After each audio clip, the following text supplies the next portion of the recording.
Hello everyone, কেমন আছো সবাই? আশা করছি ভালো আছো। সবাইকে জানাই শুভ সকালের অনেক অনেক শুভেচ্ছা ও ভালোবাসা। আজকে আমার এই মিষ্টি সোনাকে নিয়ে তোমাদেরকে জানাই মিষ্টি সকালের অনেক অনেক শুভেচ্ছা। তোমাদের আজকের দিনটি অনেক ভালো কাটুক। অনেক দিন বাদে তোমাদের সঙ্গে আসলাম একটা ডেইলি ব্লগ শেয়ার করতে। সকালবেলা এখন বাজে 11:30 মতন। ওয়াজিয়াকে ঘুম থেকে ও উঠেছে, তারপর ওকে ফ্রেশ করে হালকা পাতলা খাইয়ে দিই সকালবেলা, যেহেতু আবার ওকে লাঞ্চটা দিই তো একটু ভারী, সেই জন্য ব্রেকফাস্ট করার পরে ওকে কিছুক্ষণ খেলার সময় দিয়েছিলাম। ওর খেলা কমপ্লিট হয়ে গেছে, তারপরে ওকে দেখো এখানে হাপি করিয়ে দিয়েছি। এখন বাজে দুপুর 1টা মতন। ওকে এখন লাঞ্চটা দিয়ে দিয়েছি। আজকে আছে ভাত, ডাল সেদ্ধ আর ডিম সেদ্ধ। ডিম সেদ্ধটা কিন্তু হাফ করেই দিই, যেহেতু একবারে ও তো পুরোটা খেতে পারে না, সেই জন্য। আর দেখো খাবারটা কিন্তু আমি সবার প্রথম চেষ্টা করি ওর সামনে দেওয়ার। ও একটু নিজে হাতে কিন্তু খাবারটা এনজয় করে। হয়তো চারিদিকে মাখিয়ে ফেলে, ছড়িয়ে যায়, কিন্তু তারপরেও আমি ওগুলো ওকে করতে দিই। এটা একটা গুড হ্যাবিট। ক্লিন করতে একটু কষ্ট হলেও কিন্তু এটা বাচ্চাদের জন্য খুব গুড হ্যাবিট। তোমরাও বাচ্চাদের সঙ্গে যারা এটা এখনও করো না তারা অবশ্যই করতে পারো। আর আমি যখন ভয়েস ওভার দিচ্ছি ওয়াজিয়া কিন্তু পাশেই ছিল। ওর কিছু ভয়েস তোমরা পেতে পারো, একটু অ্যাডজাস্ট করে নেবে।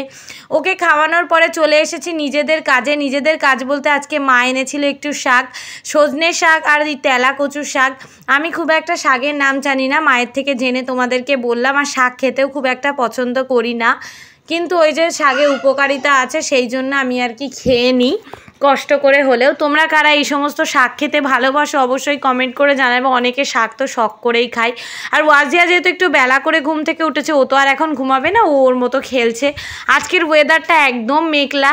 মায়ের এখানে ডাল রান্না আর ভাত রান্নাটা হয়ে গেছে। এখানে কিন্তু শাকটাও দেখো ভাজি করছে আর ডিম ভাজি করে রেখে দিয়েছে।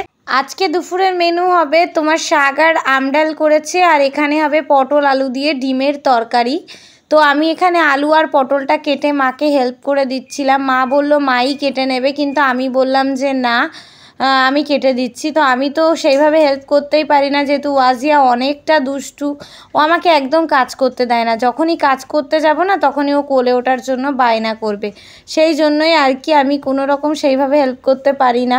যখন একটু সুযোগ পাই তখন চেষ্টা করি করার, কেন কি মা তো স্কুলে করে বাড়িতে করে, সেই জন্যই আর কি। যাই হোক, তো মাই অনেকটা বেশি করে, তার মধ্যে মধ্যে আমি চেষ্টা করি একটু হেল্প করার। আর কথা বলতে বলতে আমার পটল আলুগুলো কাটা কমপ্লিট হয়ে গেছে। ওয়াজিয়াকে এর মধ্যে কিন্তু আমি ঘুম পাড়িয়ে দিয়েছি।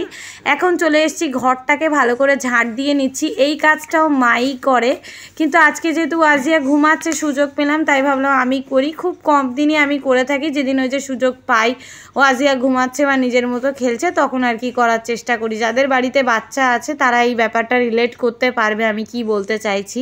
এখানে দেখো মায়ের কিন্তু দুপুরের রান্নাটা হয়ে গেছে, তোমাদের সঙ্গে আবারও একবার শেয়ার করে দিলাম দুপুরের লাঞ্চটা।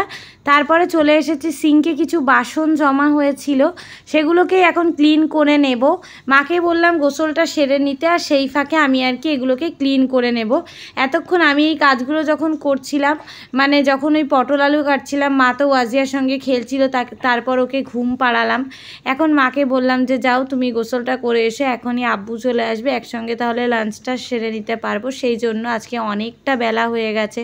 ওয়াজিয়াকে নিয়ে না ও এতটা দুষ্টুমি করে, কাজ করতে দেয় না, এইভাবে বেলা হয়ে যায়। তো অন্যদিন মাই সব করে নেয়, আর মায়ের উপরেও অনেকটা প্রেশার পড়ে যায়, মাকে স্কুলে করতে হয় বাড়িতে করতে হয়, সেই জন্যই আর কি। যাই হোক, কি আর করা যাবে, ওয়াজিয়া যতদিন না বড় হচ্ছে ততদিন তো এইভাবেই চলবে। তারপরে আস্তে আস্তে আবার সব ঠিকঠাক হয়ে যাবে নর্মালি। তো বাচ্চা কাচ্চা থাকলে এগুলো হয়। আর বাচ্চা যখন ঘুমায় সেই ফাঁকে কিন্তু সব মায়েরাই প্ল্যান করে রাখে এটা করব ওটা করব, কিন্তু অ্যাকচুয়ালি কিন্তু বাচ্চা সেই মানে যাই প্ল্যান করে রাখো না কেন ঠিক উঠে যাবে। এটা তো আমার সঙ্গে সব সময় হয়। তোমাদের কাদের কাদের সঙ্গে এই জিনিসটা হয় অবশ্যই কমেন্ট করে জানিয়ে। তো আমি তো অনেক কিছু প্ল্যান করে রাখি, ও ঘুমালে এটা করে নেব ওটা করে নেব, কিন্তু সবটা হয়ে ওঠে না। তাই যত তাড়াতাড়ি সম্ভব যতটুকু কাজ এগিয়ে রাখা যায় ততটাই ভালো, এই আর কি। তো দেখো এখানে সমস্ত তোমাদের সঙ্গে গল্প করতে করতে বাসনগুলো আমার কিন্তু ক্লিন করা কমপ্লিট হয়েই গেছে। আর এই প্রেশার কুকারটা প্রতিদিনই কাজে লাগে, কারণ কি একটু ডাল সেদ্ধ করতে হয়। চলো লাঞ্চটা সেরে নিই। শুভ বিকেল বন্ধুরা, ঘড়িতে বাজে এখন ওই 5:30 মতন। আর প্রত্যেক দিন বিকালবেলার মতন এখন চলে এসেছি উঠোনে, কিন্তু আজকের ওয়েদারটা একদম ভালো না। এক ফোঁটা দু ফোঁটা বৃষ্টিও পড়ছে। ওয়াজিয়াকে নিয়ে যেমন বিকালবেলা করে একটু উঠানে আসি খেলতে, সেরকমই আসলাম, কিন্তু বৃষ্টি হচ্ছে, সেই জন্য ঘরে চলে যাব। এই যে দেখো আর এখানে কোচিং সেন্টার আছে, তোমাদেরকে আগেই বলেছি, তো পড়তে এসেছে বিকালবেলা করে এখানে পড়াই, সেই জন্য।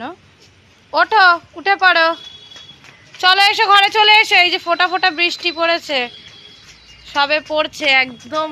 আকাশের ওয়েদারটা জাস্ট দেখো, কি মেঘলা ওয়েদার।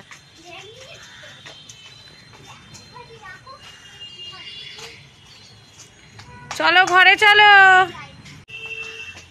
আর এই যে এই খেলাটা ছোটবেলাতে তোমরা কারা কারা খেলেছো অবশ্যই কমেন্ট করে বলো তো। আমি তো ভীষণ খেলেছি, এরকম খেলতাম আমরাও।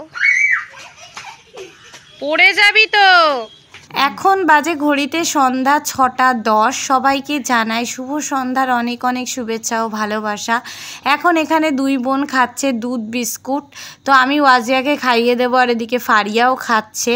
আর আজকে না ওয়াজিয়ার পাটা উঠোনে একটু কেটে গেছে, তো ভিডিওটা এই পর্যন্তই রাখলাম। আজকে কেমন লাগলো জানিও। এরকম ভিডিও আরও দেখার জন্য আমার চ্যানেলের পাশে থেকেও আমাদের জন্য দোয়া করো। টাটা।